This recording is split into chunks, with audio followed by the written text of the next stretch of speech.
Assalamualaikum warahmatullahi wabarakatuh.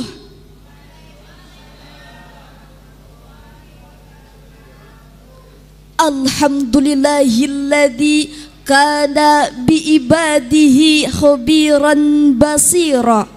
Tabarakalladzi ja'ala fis samai burujan wa ja'ala fiha sirajan wa qamaran munira.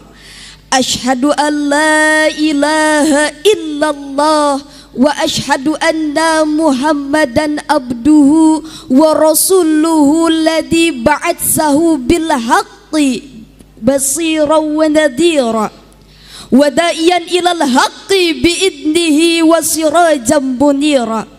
Allahumma salli alaihi wa ala alihi wa sahbihi wa sallimu tasliman katsira. Amma ba'd. Yang kami hormati Dewan Hakim yang arif nan bijaksana, serta kawan-kawan seiman dan seperjuangan yang kami banggakan. Hadirin ikhwani fillah rahimakumullah. Allah subhanahu wa ta'ala telah menciptakan makhluk di muka bumi ini dengan sangat beragam. Dari jenis tumbuhan mukhtalifan alwanu, aneka ragam warnanya, mukhtalifan ukulu, aneka ragam rasanya. Dan dari hewan ada yang berjalan melatak dengan perutnya, berjalan dengan 2 kaki, 4 kaki, bahkan lebih dari itu. Ini menunjukkan keanekaragaman jenis ciptaan Allah subhanahu wa ta'ala. Subhanallah. Begitu pula manusia diciptakan berbangsa-bangsa, bersuku-suku, dengan perbedaan bentuk wajah, warna kulit, bahasa, adat istiadat, dan keyakinan agama. Kemajemukan tersebut adalah sebuah keniscayaan dari kehendak Allah yang Maha Kuasa, termasuk di dalamnya lahirnya bangsa dan negara kita Indonesia dengan keberagamannya. Indonesia merupakan salah satu negara yang memiliki penduduk mayoritas muslim. Akan tetapi kondisi ini tidak menjadikan Indonesia sebagai negara agama. Konsep yang telah terbangun adalah negara republik. Dengan demikian, masyarakat dan negaranya harus bisa mengayomi dan melindungi keberagaman agama yang berada di Indonesia. Perbedaan harus disikapi dan diterima sebagai anugerah dari Allah subhanahu wa ta'ala. Keragaman harus dijadikan sebagai ladang untuk beribadah dalam berlomba dalam berbuat kebaikan. Dalam hal keyakinan agama, Allah subhanahu wa ta'ala dengan tegas menyatakan bahwa seandainya Allah mengkehendaki, bisa saja membuat seluruh keyakinan umat manusia seragam dengan satu pola. Akan tetapi hal ini tidak dikehendakinya karena Allah ingin menguji siapa yang suka memaksakan kehendak kepada sesamanya. Maka penguatan moderasi beragama melalui platform digital, tema yang akan kami sampaikan dengan rujukan Quran Surah Yunus ayat 99. A'udzu billahi minasy syaithanir rajim.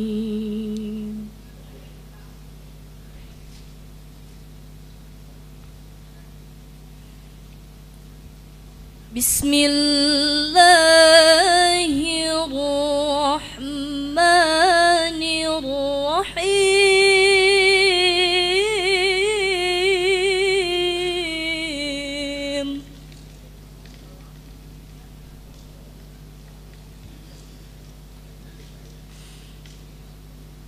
Walau syaa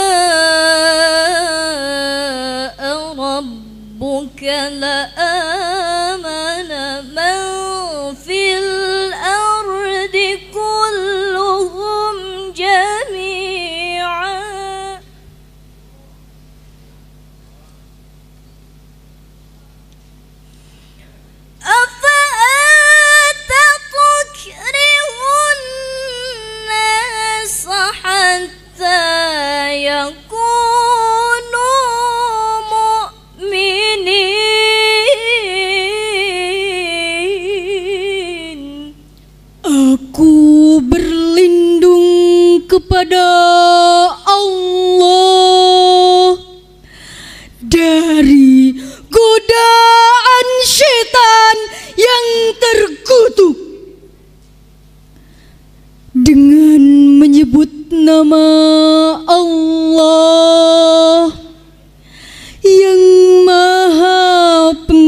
pengasih dan Maha Penyayang. Seandainya Tuhanmu menghendaki, tentulah semua orang di bumi seluruhnya beriman. Apakah engkau, Nabi Muhammad, akan memaksa manusia hingga mereka menjadi orang-orang mukmin? Hadirin ihwani fillah rahimakumullah. Jika dilihat dari konteks diturunkannya ayat atau sering kita sebut dengan asbabun nuzul, menurut Muhammad Quraisy Shihab dalam tafsirnya Al-Misbah, ayat ini muncul untuk merespon Nabi Muhammad sallallahu alaihi wasallam yang memiliki semangat yang tinggi dalam berdakwah, hingga muncul kesan bahwa beliau sangat menginginkan subjek dakwahnya mengikuti apa yang beliau dakwahkan. Saat itu beliau sangat bersungguh-sungguh melampaui kemampuan beliau sampai-sampai hampir mencelakai dirinya. Kemudian Ismail bin Umar Al-Quraisy bin Kasir dalam tafsirnya Ibnu Kasir menjelaskan, walau sa'a rabbuka, dan jikalau Tuhanmu menghendaki, hai Muhammad, niscaya Dia mengizinkan seluruh penduduk bumi untuk beriman kepada apa yang disampaikan olehmu kepada mereka, lalu mereka beriman semuanya. Akan tetapi hadirin, hanya Allah lah yang dapat mengetahui hikmah dalam semua apa yang dilakukannya. Inilah penjelasan Allah bagaimana cara-cara menanamkan keyakinan kita dengan tidak memaksakan kehendak kita. Maka inilah sikap moderasi beragama. Lalu pertanyaannya hadirin, moderasi beragama itu apa? Moderasi beragama adalah konsep yang menekankan pada sikap saling menghargai dan toleransi di antara kelompok agama yang berbeda. Konsep ini mengajarkan bahwa setiap orang memiliki hak untuk memilih dan mengamalkan agamanya masing-masing tanpa adanya tekanan atau intimidasi dari siapapun dan dari pihak manapun. Kemudian apa era digital dan bagaimana moderasi beragama di era digital itu? Era digital merupakan masa ketika informasi mudah dan cepat diperoleh serta disebarluaskan menggunakan teknologi digital. Kemudian bagaimana moderasi beragama di era digital itu? Maka moderasi beragama di era digital adalah membawa masyarakat dalam pemahaman yang moderat, tidak ekstrim dalam beragama, serta tidak mendewakan rasio yang berpikir bebas tanpa batas.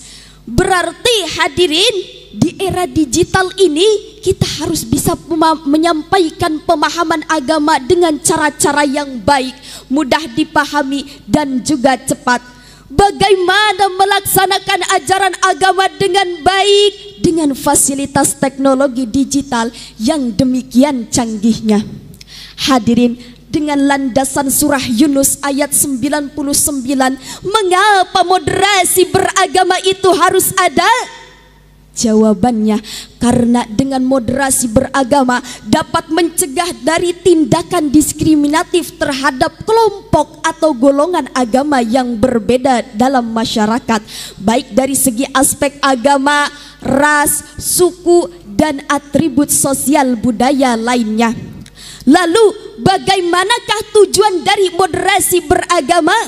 Bagi semua agama tentu saja memiliki tujuan untuk saling berdamai, empati, dan saling menghargai di setiap perbedaan keyakinan.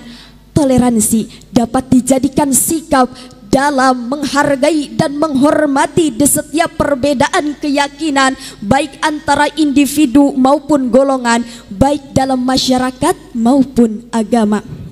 Maka untuk mewujudkan itu, penguatan moderasi beragama melalui platform digital harus dilakukan sesuai dengan eranya. Dalam Quran surah An-Nahl ayat 125 dijelaskan cara penyampaian moderasi beragama dengan baik, bagaimana melaksanakan pengajaran berdakwah dengan bijak, persuasif, dengan cara-cara terbaik al-ahsan, bukan dengan cara-cara yang kasar dan brutal.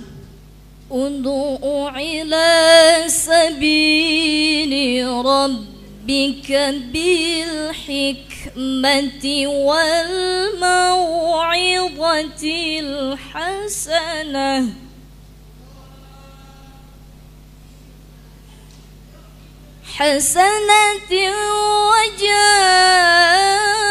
wajadilhum billati hiya ahsan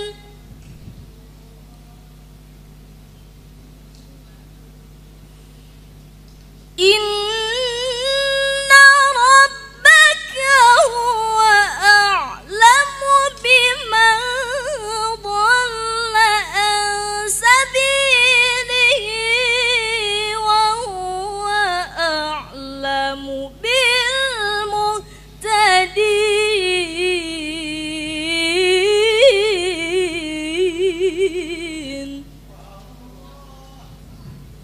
wa huwa a'lamu bil muhtadin.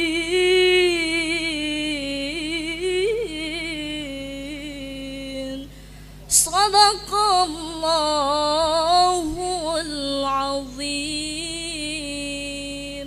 Serulah manusia ke jalan Tuhanmu dengan hikmah dan pengajaran yang baik, serta debatlah mereka dengan cara yang lebih baik.